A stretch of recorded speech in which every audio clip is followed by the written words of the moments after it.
Revisaremos lo que son las intoxicaciones por el consumo de alcohol. Sin embargo, vamos a ver el caso de intoxicación por una exposición o consumo crónico.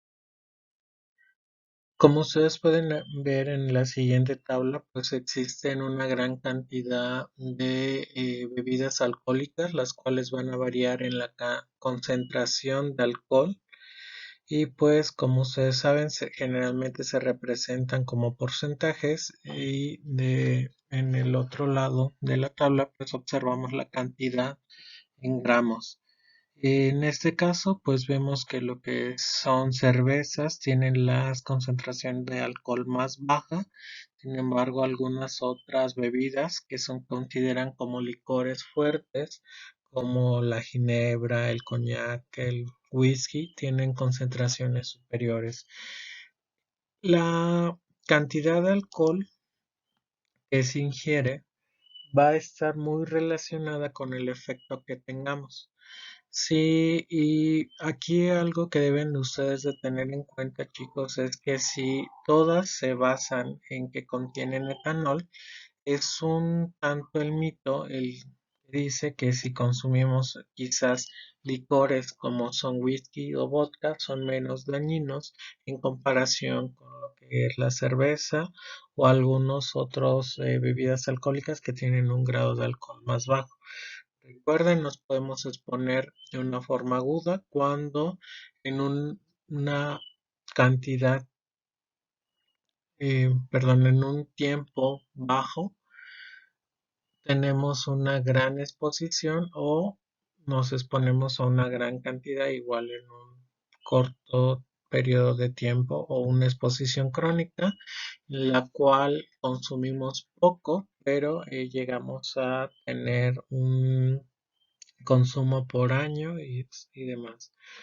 Eh, Muchos de estos ustedes deben de saber que tienen o se han asociado con efectos benéficos, generalmente lo que es el vino, pero es por la composición que tiene esta bebida, que es rica en antioxidantes, fenoles y demás.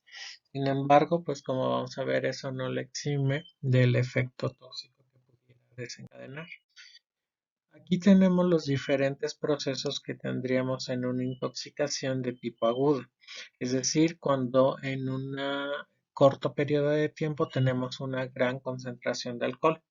En la primera, pues tenemos lo que es mayor a 1 gramo, es decir, lo equivalente a unas 3 o 4 cervezas quizás, en el cual ya empieza a haber una desinhibición, hay una agitación, quizás empieza a haber una labilidad emocional, es decir, un cambio rápido del humor, hay una sensación igual de mareo y náuseas.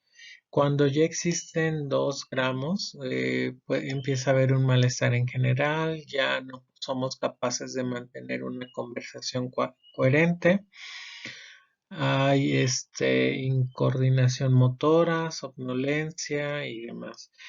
Ir aquí empieza a notarse lo que es la ebriedad, como la conocemos, y cuando ya excedemos los 3 gramos, pues ya hay coma, hipotensión, hipotermia. Recuerden que este es uno de los xenobióticos capaces de inducir hipotermia. Cuando se pasan de los 4 gramos, pues ya hay un coma profundo y si se pasan de los 5 gramos, pues ya hay un riesgo en lo que es el paro de cardiorrespiratorio. Esos digamos que son los efectos agudos, sin embargo nos vamos a enfocar un poco más en los efectos crónicos. Recuerden que la intoxicación aguda por este tipo de xenobióticos se lleva a cabo el tratamiento generalmente haciendo lavados estomacales, en este caso al ser líquidos, pues si la persona está inconsciente se hace un lavado estomacal, se agrega quizás carbón activado, pero sobre todo hay un tratamiento de dar fluidos al paciente y soporte mecánico de ventilación si es que ya ha caído en coma, pero si no, si solamente es una ebriedad, pues simplemente se le da vía intravenosa sueros, electrolitos y demás para evitar el seguimiento de esta intoxicación. Sin embargo, vamos a ver que muchos de los efectos que tiene la intoxicación de tipo crónica están asociados muchas veces o más bien se atribuyen principalmente al metabolismo que éste va a tener. Recuerden que en el metabolismo del alcohol podemos dividirlo en dos tipos, aquellos en los cuales interviene la alcohol deshidrogenasa, la cual va a transformar el etanol a acetaldehído utilizando reacciones de oxidación, generalmente utilizando lo que es NAD, mientras que otro metabolismo oxidativo es a través de las enzimas microsomales. Recuerden que aquí se encuentra el citocromo P450, principalmente la isoforma 2E1, la cual va igual a oxidar lo que es el etanol y lo va a transformar a acetaldehído. El acetaldehído a su vez es metabolizado vía acetaldehído deshidrogenasa, igual utilizando cofactores como el NAD y se genera acetato. El acetaldehído es el responsable de los efectos neurotóxicos que tiene el etanol y bueno, se genera acetato y esta molécula, principalmente el acetato, es lo que va a desencadenar a uno de los efectos crónicos que tiene el consumo de alcohol. Recuerden que el acetato es una molécula que puede directamente entrar al ciclo de los ácidos grasos. Entonces, el consumo crónico de etanol pues va a generar una gran cantidad de acetato, el cual va a derivar en un incremento en el metabolismo de los ácidos grasos en el hígado. Y esto va a resultar en lo siguiente, en el siguiente cuadro clínico, en la generación de ácido, un hígado graso o esteatosis hepática. Aquí se presentan tanto las definiciones en español como en inglés, que igual ustedes lo pueden encontrar. Primero iniciamos con la esteatosis hepática o hígado graso. Aquí vamos a ver más adelante que se debe de hacer un diagnóstico diferencial, ya que existen otras patologías que van a generar el mismo fenómeno, es decir, la generación de hígado graso, la cual la vamos a poder clasificar en enfermedad del hígado graso alcohólica y enfermedad del hígado graso no alcohólica. En este caso, vamos a tratar sobre todo la enfermedad alcohólica. Se inicia con el incremento en la cantidad de grasa en el hígado, lo cual forma el hígado graso alcohólico y posteriormente este evoluciona a la esteatohepatitis, en la cual se incrementa la grasa y se comienza con una respuesta inflamatoria. Posteriormente, si este estado no se resuelve, es decir, si el paciente sigue consumiendo alcohol, pues vamos a llevar a lo que es la fibrosis hepática, en la cual está caracterizada por la destrucción de hepatocitos y se trata de reemplazar esta pérdida de estas células. Recuerden que el hígado se puede regenerar siempre y cuando, bueno, es de todos los órganos se regeneran, pero el hígado es de los órganos que con mayor rapidez se puede regenerar. Sin embargo, cuando la tasa de regeneración del hígado se ve sobrepasada, pues recuerden que como en todos los órganos hay fibrosis. ¿Esto qué es? Que fibroblastos intentan, digamos, cubrir las zonas que ya no pueden ser regenerados por los patocitos y de esta manera los fibroblastos generan tejido fibrótico, es decir, un tejido que ya no es tan laxo y tiene alta cantidad de fibrina, ¿no? Y esto genera igual una respuesta inflamatoria que lleva a la cirrosis y el último paso o lo que sigue después de la cirrosis es que los hepatocitos echan a andar programas de proliferación que conllevan a una proliferación desmesurada y generalmente asociada a un daño en el ADN de los hepatocitos asociado al incremento de especies reactivas del oxígeno que se generan precisamente por el metabolismo del etanol. En este caso, pues da pie a lo que es un hepatocarcinoma o cáncer de hígado. Los síntomas generalmente no presentan síntomas, la mayoría de las veces, del 48 al 100% de los individuos que tienen este hígado graso, y lo único que hay es que cuando se realizan el ultrasonido, pues pueden ver un proceso de hepatomegalia, que es el incremento en el tamaño del hígado, y durante el ultrasonido, generalmente de la cavidad abdominal, se observa que hay grasa porque hay como refringencia del sonido y esto genera como zonas muy blanquecinas en el hígado y esas zonas blanquecinas pues son indicativo de que hay refracción del sonido y en este caso indican que hay un incremento en la cantidad de grasa. Dentro de las pruebas de laboratorio que vamos a encontrar alteradas son la aspartato-aminotransferasa, alanina-aminotransferasa, las cuales se incrementan hasta 4 veces más. Como ustedes pueden ver aquí, o si son eh, observadores, tanto la aspartato aminotransferasa como la alanina aminotransferasa son enzimas que se van a incrementar en cualquier proceso de hepatotoxicidad, es decir, no son biomarcadores que sean muy sensibles o específicos, sino que simplemente hay un daño en el hígado y se van a incrementar.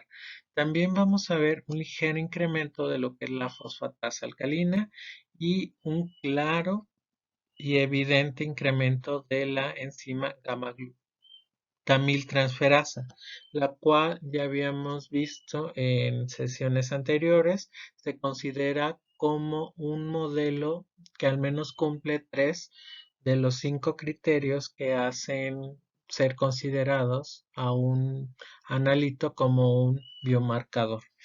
Eh, También hay unos alteraciones en lo que son un incremento en lo que es la ferretina sérica, mientras que las bilirrubinas, la albúmina, tiempos igual de coagulación generalmente tienden a ser normales en el inicio de lo que es el hígado graso. ¿Cómo vamos a hacer un diagnóstico diferencial? Primeramente, vamos a observar un incremento en las enzimas hepáticas. Recuerden, aspartato-aminotransferasa, alanina-aminotransferasa y gamma-glutamiltransferasa se van a incrementar, mientras que la fosfatasa alcalina quizás puede haber un ligero incremento. De ahí, esto también lo pudiéramos, digamos que diagnosticar simplemente con el ultrasonido. Pero ojo aquí, hay varias entidades clínico-patológicas que también dan hígado graso, como es la resistencia a la insulina o conocido también como síndrome metabólico o prediabetes, ¿no? Igual, esto puede conllevar a lo que es la generación de hígado graso. Una vez que tenemos la sospecha de esta patología, lo primero que debemos de hacer es la exclusión de infecciones virales por virus de la hepatitis B o virus de la hepatitis C. Una vez que son negativas, vamos a valorar el consumo de alcohol y vamos a establecer si existe un claro consumo de alcohol o no. Si no existe consumo de alcohol, es decir, que sea menor a 2 copas por día, copas vienen siendo como la cantidad de un vaso tequilero de una bebida alcohólica. Si el consumo es menor a 2 copas por día, concluimos que es hígado graso no alcohólico. Sin embargo, si hay un consumo mayor a 2 copas por día, concluimos que existe un hígado graso alcohólico. Y esto era algo que veíamos en la sesión anterior. cómo la gamma-glutamiltransferasa parece ser un biomarcador que es un tanto sensible, es específico y es de fácil acceso. Esas son tres de las características que tiene un buen biomarcador, más aparte de ser clínicamente aceptable y éticamente aceptable y que nos permite evaluar si la intervención que está haciendo el médico tiene un impacto clínico. En este caso, pues vemos que obviamente se incrementa cuando hay un consumo de alcohol o enfermedades hepáticas asociadas al consumo de alcohol. Vemos que en comparación con los controles, pues sí hay un incremento exacerbado de esta enzima. También vemos que si se ejerce una intervención, en este caso se deja de beber, pues vemos cómo los niveles de la gamma glutamil van en descenso. Es decir, nos permite evaluar si la intervención clínica está surtiendo efecto. ¿Cómo se desarrolla el hígado graso? Primero, pues obviamente recuerden que dentro del metabolismo del alcohol requiere de cofactores como es el NAD. A través de la alcohol deshidrogenasa va a generarse mucho NAD oxidado. Este NAD oxidado va a incrementar o a estimular la síntesis de alfa-glicerol fosfato, es decir, se va a llevar a cabo la síntesis de ácidos grasos, principalmente de los triglicéridos. Y el incremento de los triglicéridos, también va a tener un efecto sobre el metabolismo hepático. Recuerden que cuando hay un incremento de ácidos grasos o propiamente del acetaldehído, va a haber una inhibición de las funciones mitocondriales. ¿Qué funciones se realizan en la mitocondria? Pues recuerden que también se realiza lo que es la beta-oxidación de los ácidos grasos. Entonces, por una parte tenemos que se está incrementando la síntesis de ácidos grasos y se está disminuyendo el metabolismo de los mismos. Por ende, va a haber un incremento en la concentración de lípidos en el hígado.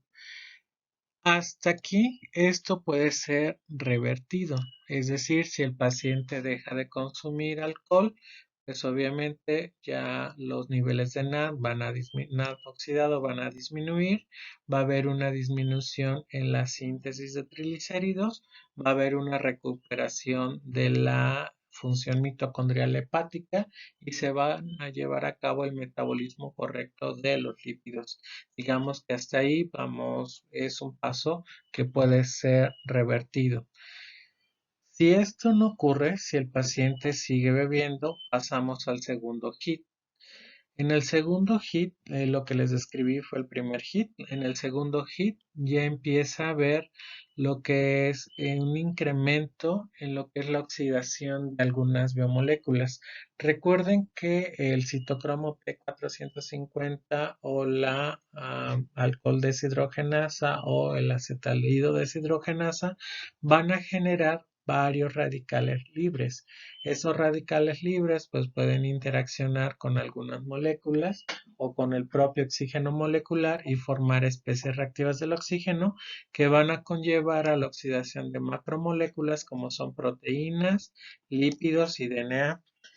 Esta oxidación, recuerden que conlleva a la modificación estructural de la membrana, es decir, se pueden generar neoantígenos o se puede inducir la muerte de la célula. Si se induce la muerte de la célula, pues va a generar una respuesta inflamatoria. ¿Por qué se genera la respuesta inflamatoria? Recuerden que la mayoría de los procesos de hepatotoxicidad está asociada a la inducción de necrosis. Y recuerden que una necrosis induce una respuesta inflamatoria. Hasta aquí igual, empieza a haber la respuesta inflamatoria, pero si el paciente deja de beber, pues la respuesta inflamatoria va a disminuir y hay una reversión del daño. ¿Qué pasa si se sigue? Si no se revierte lo que es la inflamación, Si el paciente sigue consumiendo alcohol, pues ahora va a haber un incremento del infiltrado de macrófagos. Esto va a inducir una exacerbación en la respuesta inmune y ya pasamos a lo que es la hepatitis alcohólica, es decir, una inflamación del hígado como tal, que se ve caracterizada por el incremento en el infiltrado de macrófagos. Si esto sigue así, se sigue con lo que es la fibrosis, que recuerden que es eh, los fibroblastos tratan de recuperar eh, secciones del hígado que ya no pueden ser recuperadas por el hígado, la acción más bien regenerativa del hígado y lo cambian por fibroblastos, que igual incrementa con la fibrosis. Y si esto sigue, pues obviamente se inicia con procesos de proliferación del hígado para tratar de recuperar un poco esa función. Sin embargo, ¿qué tipo de células van a proliferar? Pues células que ya están dañadas en su ADN, o es decir, obviamente ya están muy alteradas y pues al ser proliferadas y no controladas, nos va a dar pie a una carcinogénesis. Y bueno, digamos que esta es la forma en la cual se lleva a cabo el proceso. Se parte de un hígado normal, se genera lo que es el hígado graso. Recuerden que aquí hay acumulación de la cantidad de lípidos asociado al incremento de nada oxidado, a un incremento en la síntesis de ácidos grasos, como es el triglicérido, y la inhibición de la capacidad oxidativa de beta oxidación de las mitocondrias, es decir, el metabolismo de lípidos. Si el individuo deja de beber, pues se va a resolver. Sin embargo, si continúa bebiendo, pues sigue lo siguiente, que es la hepatitis, en el cual se va a llevar a cabo porque hay un incremento igual de la cantidad de lípidos, comienza a haber una destrucción de lo que es el hígado. Recuerden que la destrucción se debe por el incremento en las especies reactivas del oxígeno y por procesos de necrosis. Ese proceso de necrosis a su vez se va a estar asociado con el incremento en una respuesta inmune, generándose lo que es un infiltrado de macrófagos y una inflamación.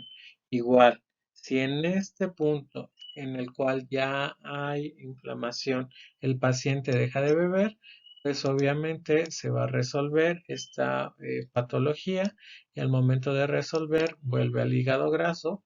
Obviamente aquí digamos que lo único que se ha eliminado es la respuesta inflamatoria y si deja de beber, pues obviamente se restablece el metabolismo mitocondrial, hay una disminución de la síntesis de triglicéridos y regresamos al hígado sano.